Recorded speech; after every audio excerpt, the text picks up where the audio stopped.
Assalamualaikum warahmatullahi wabarakatuh. Auzubillahi minasyaitonirrajim. Bismillahirrahmanirrahim. Wa yasla saira, dan dia akan masuk ke dalam api yang menyala-nyala.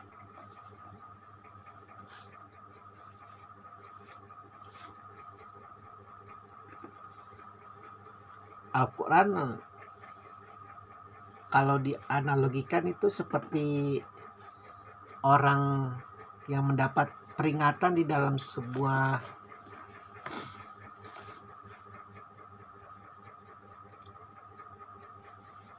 bungkus rokok.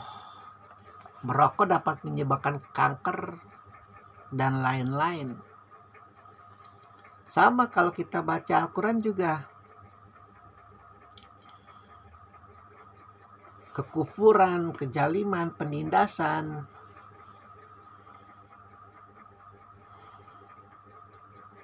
dapat menyebabkan Anda akan masuk neraka.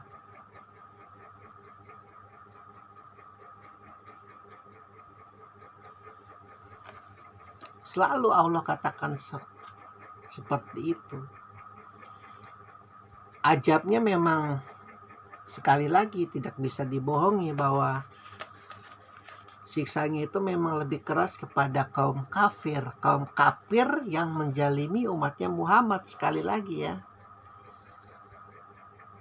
karena kalau kaum kafir yang tidak menjalimi umat Muhammad, ada kemungkinan Allah akan memberikan rahmat dan kasih sayangnya kepada orang itu. Karena memang tidak bisa dipungkiri bahwa tidak mungkinlah ada satu atau dua manusia memang yang tidak mengenal Muhammad, karena tidak mendapat kabar beritanya, tidak pernah menyentuh Al-Quran, tidak sampai. Saya pernah berdebat dengan orang yang meyakini bahwa semua itu mengenal Muhammad gitu. Apalagi di zaman sekarang katanya. Ya mungkin dia tidak pernah tinggal di Korea Utara, di gunung yang sangat terpencil. Coba saja dia lahir sebagai Korea Utara, rasakan bagaimana itu pemerintahnya begitu menutup negerinya dari dunia luar. Bisa jadi dari sejak lahir sampai matinya ada yang tidak mengenal Muhammad. Tapi kalau kehidupannya baik, pikirannya baik, jalannya baik, karena sekali lagi Allah menjanjikan tidak akan kuzalimi engkau kelak di padang mahsyar, wahai yang namanya manusia. Namun aku bersaksi, aku kumpulkan ini ucapan-ucapanku dalam sebuah kitab yang namanya Al-Quran. Ketika kalian menjalimi nabiku, maka aku menjalimi kalian nanti. Ketika kalian menistakan nabiku, maka aku akan menistakan kalian nanti. Ketika kalian mendurhakai nabiku, maka aku akan durhakai kalian nanti. Ketika kalian membunuhi nabiku, maka kalian akan kubunuhi nanti. Maka selalu dikatakan, sudahlah mat, beri sajalah penangguhan kepada mereka. Hidup ini hanya bisa dihitung oleh hitungan bulan, hitungan matahari. Namun di akhirat tidak ada itu hitungan-hitungan semacam itu. Kekal selama-lamanya. Gelinangan air mata engkau, gelinangan air mata sahabat, keluarga engkau nanti akan kubalas dengan ganjaran yang paling terbaik adalah surga, insya Allah.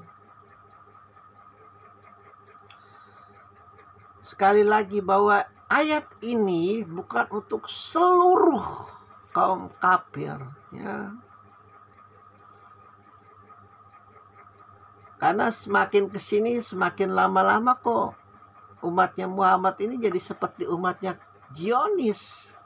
Karena terbiasa disakiti oleh Zionis, jadi hatinya jadi Zionis juga lama-lama. Apalagi yang negerinya mayoritas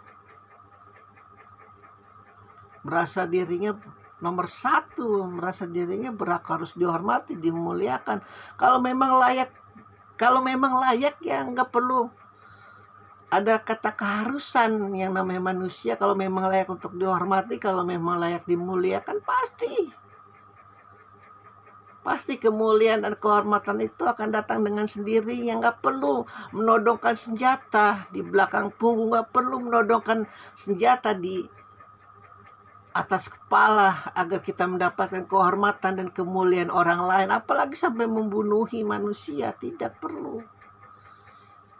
Jangan apa yang kita rasakan, kebiadaban Zionis atas Palestina, lalu kita secara tidak sadar di alam bawah sadar kita mengikuti kebiadaban Zionis.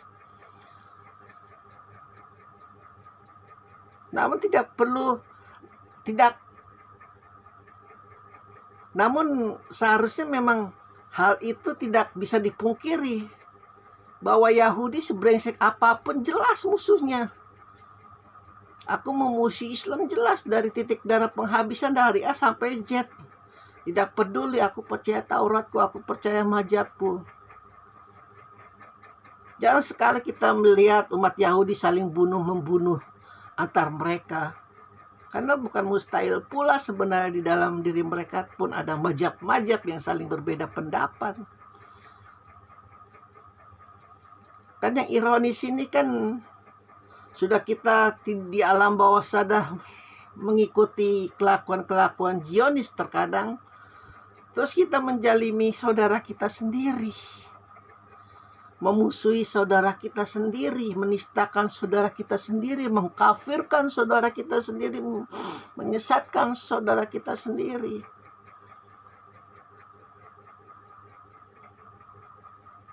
Masa iya sepanjang kuliah hal ini harus terus diulang-ulang? Jangan kalian menjalimi saudara kalian sendiri, jangan kalian menjalimi sesama muslim sendiri. Meskipun memang terlihat mereka itu kelakuannya seperti Nasrani di luar, bebas, liberal, biarkan. Suka-suka. Kalau semua orang jadi beriman, semua orang sholat subuh, semua orang masuk surga semua, ya nggak mungkin. Kasihan itu malaikat-malaikat yang menjaga pintu neraka, nggak ada kerjaannya. Nanti mereka marah sama siapa? Nanti mereka akan membakari siapa? Karena sekali lagi, Allah itu Tuhan bagi seluruh alam semesta, baik setan, jin, malaikat. Bukan hanya engkau yang berKTP Islam, hati-hati. Jangan sampai kita ikutin Zionis lah. Merasa Tuhannya hanya untuk mereka saja. Yang lain kaum terlanat yang tidak memiliki adat, yang tidak memiliki sopan santun. Beruntung saja Allah masih baik sama mereka. Mereka diberi kecerdasan di atas rata-rata manusia. Karena terlalu kepercayaannya kepada Taurat, terlalu kepercayaannya kepada Musa, kepada Daud. Tidak mempercayai Isa, tidak mempercayai Muhammad. Sekali lagi, bagi mereka yang nanti akan mendapatkan kitab di belakang punggung mereka, maka mereka akan berteriak, aduh celakalah aku, seandainya aku dulu berbuat baik. Dan dia akan masuk dalam api yang menyala-nyala, menerima hasil buahnya, menerima hasil apa yang ditanamnya dulu ketika dia hidup, ketika dia zalim, ketika dia korup. Sekali lagi, hati-hati tuh yang namanya korup. Islam sangat menentang korupsi dari sejarahnya, dari sejak lahir sangat menentang. Muhammad diulang lagi nggak apa-apa, khalifah yang ketiga dihabisin di pinggir jalan.